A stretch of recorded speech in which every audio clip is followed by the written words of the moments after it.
Hello, and thank you for joining us on Giving Voice to Depression. I'm Bridget. And I'm Terry. More than 350 million people worldwide suffer from depression, but you do not have to have it yourself to be affected by it. Its prevalence pretty much guarantees that someone you care about battles its darkness. This podcast tries to shine some light into that darkness. We're not experts, and we're not therapists. We're sisters and best friends who live with depression and are committed to encouraging healthy, healing conversations about mental illness.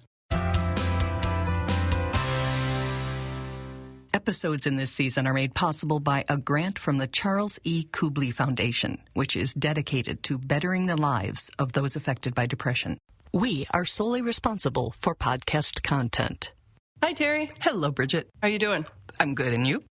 I'm glad to be here because we're going to be talking about the fact that human nature wants everything to be simple and kind of tied up with a neat little bow, and that life just isn't that way. Mm-hmm. And certainly with depression, depression just plain out refuses to be easily understood or explained or managed or lived with. It's a complicated thing. It's not as if we detect the very first subtle symptom of our mood disorder and immediately seek and get proper, affordable medicine and attention, and then it's kind of all over. It's like everything's happy and balanced.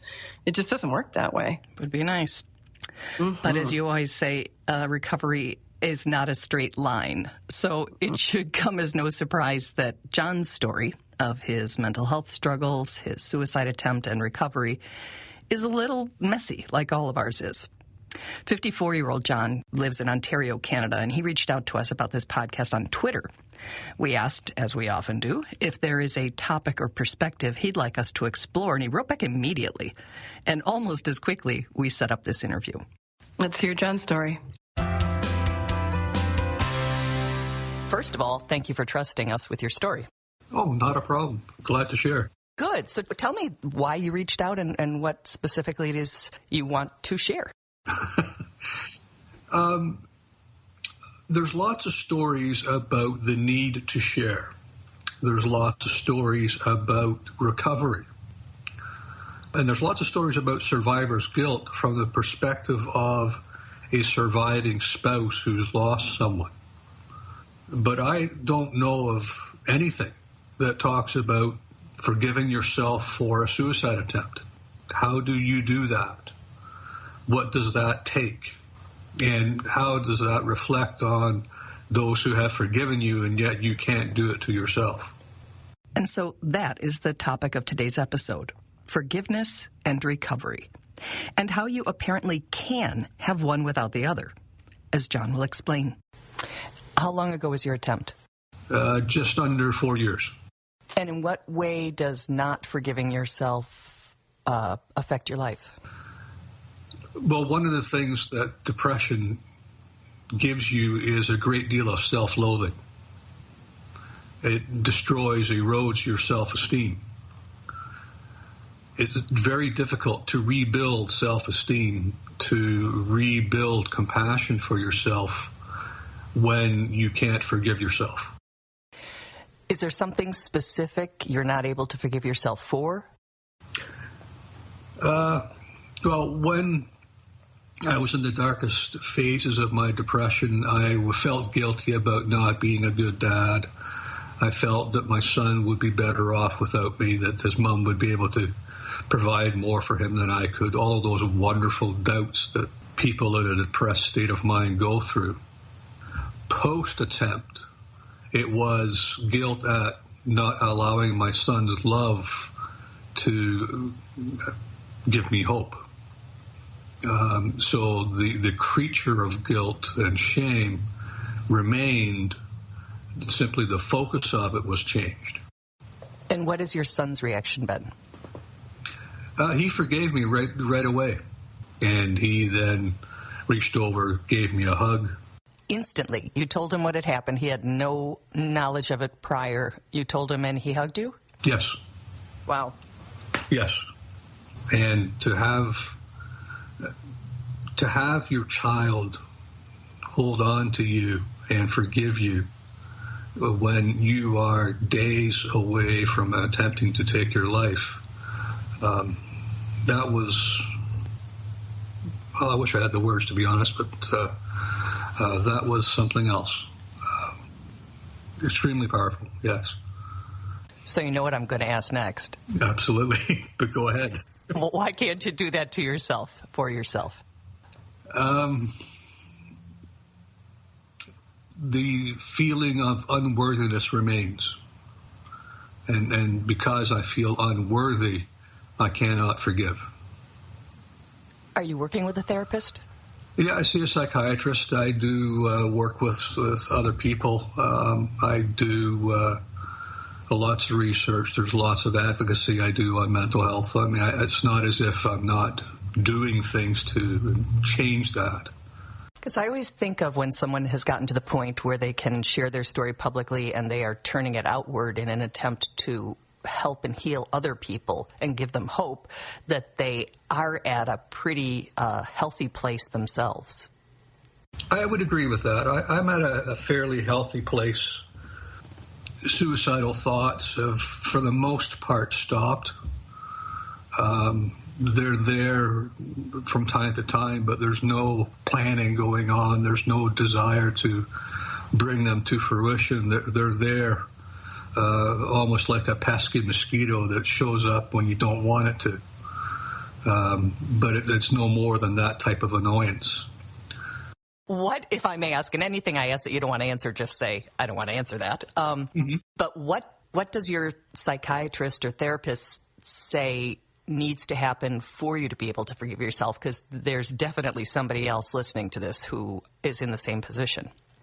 The answer I get is to work on my self-compassion, which it sounds fabulous, but it's a lot harder than it sounds.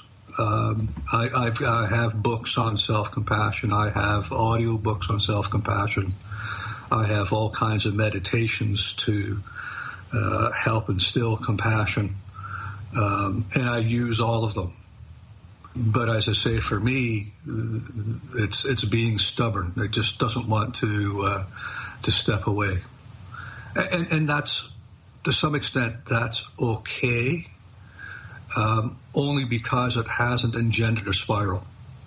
If it was causing me to spiral down again, I would really, really, really question why I haven't been given a little bit more than work on self-compassion. For me, I'm looking for a magic tool. The tools that I've been given or shown or told to use so far haven't worked. So I'm looking for that little nugget that will, magically, okay, this is what it is. And I wondered, and have wondered for some time, how many others have not found that little magic tool that allows them to move beyond a suicide attempt. What would that magic thing look like or feel like? I think in myself that it's a meditation that I've yet to find. Meditation has been a wonderful companion to my recovery, and it's helped me accomplish a great deal. I just haven't found the right meditation that turns that little switch that makes sense to me that, okay, now I can let go. And is it letting go of guilt, shame, something completely different? All of the above. There's guilt at the act. There's shame at the act. There's self-loathing that still lingers. It's not nearly as dire as it once was. I've worked on that issue and whittled away at the edges of it. But yeah, it's all of those things. And what if there isn't a magic something? What if it's not something outside that you have to find, but something inside you have to create? And I don't mean to sound woo-woo or new agey or like I think I'm a therapist. It's just the question that went through my head. Mm-hmm. I still look. Maybe the one thing I've learned about meditations is that there's a million of them out there, a million plus. If one doesn't work, another might. So it's just a matter of keep looking until that piece of information makes itself known to me. So to other suicide attempt survivors who may hear this, what do you have to say to them? Don't let the guilt and shame of attempting derail your recovery. Use your tools that you're being shown to help work on them. And so long as you keep working on those aspects of yourself, you're doing well.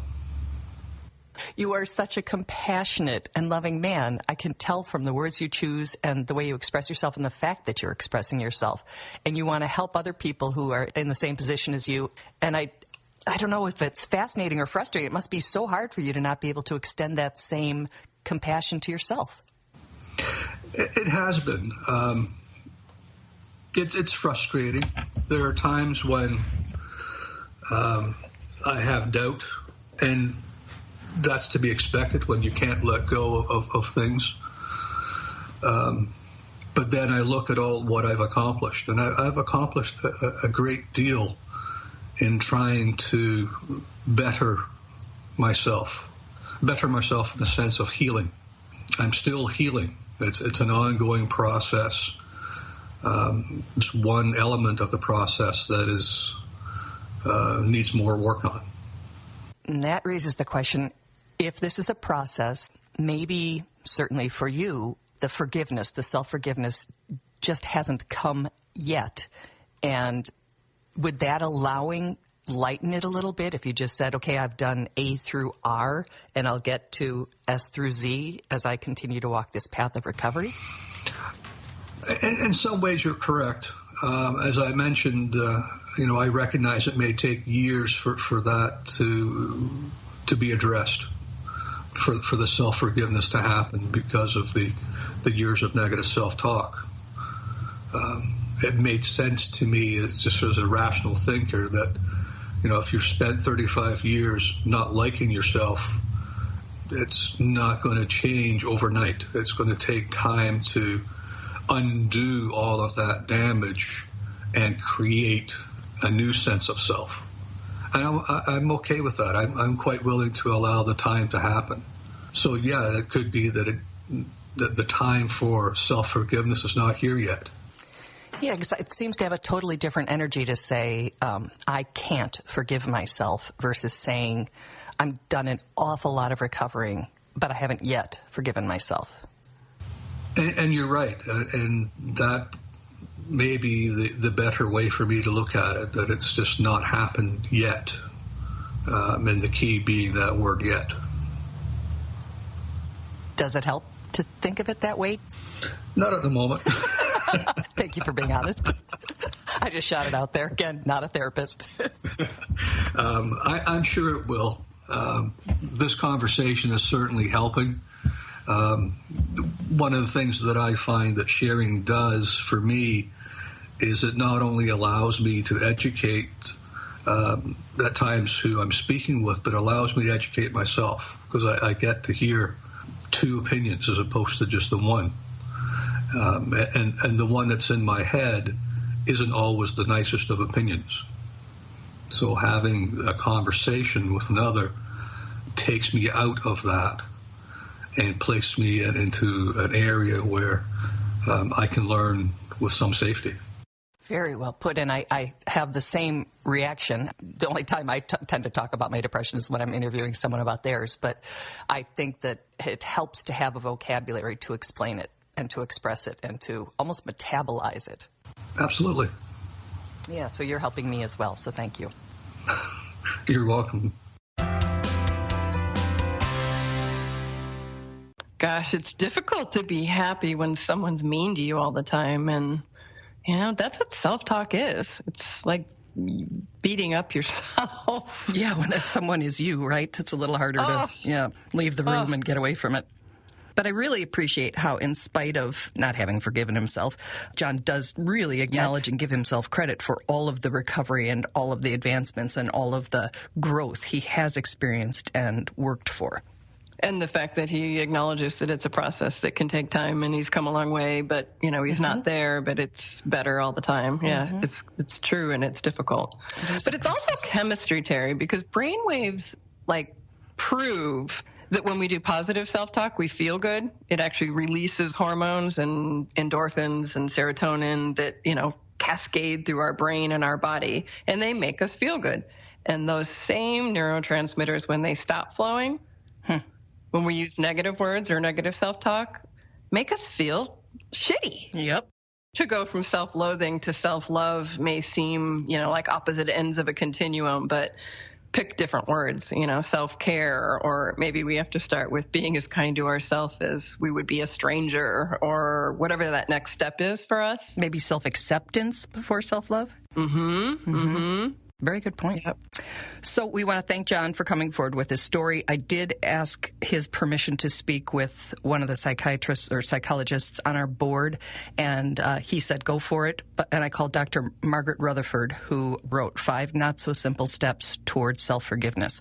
So we will link to that, and I don't know if it'll help John. I don't know if it'll help somebody else. And, of course, the forgiveness could be for anything. It certainly doesn't have to be a suicide attempt.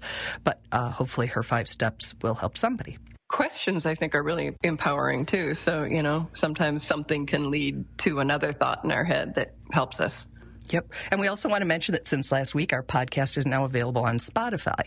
So I think it's pretty much everywhere you get your podcasts. So we ask that you help us spread the word so that other people can get the information and these messages of hope, and that you're not alone, and that people do get through and past things, even if it's not easy or straight. Or over. Yeah. Very good point. And like John said, even this conversation helped him, It's like just having it helps. Really does. Good. So check us out on Facebook, too. You're welcome to join. It's a really nice community, and we welcome you there. And if there's any topics you're interested in hearing about, please let us know that as well. Wonderful. Thank you, Bridget. Appreciate it. Love you. Bye, Terry. We hope that these shared stories bring out a little more understanding or help people articulate their experiences of depression a little more clearly or more freely. Thanks to everyone who's digging deep and finding the words and finding the courage to give voice to depression. You can find all the other episodes, some resources, and a blog on our website, givingvoicetodepression.com. And you can find the podcast most of the other places that you find podcasts. Just Google it, as our mom says. And please remember, if you're hurting, speak up. If someone else is hurting, listen up.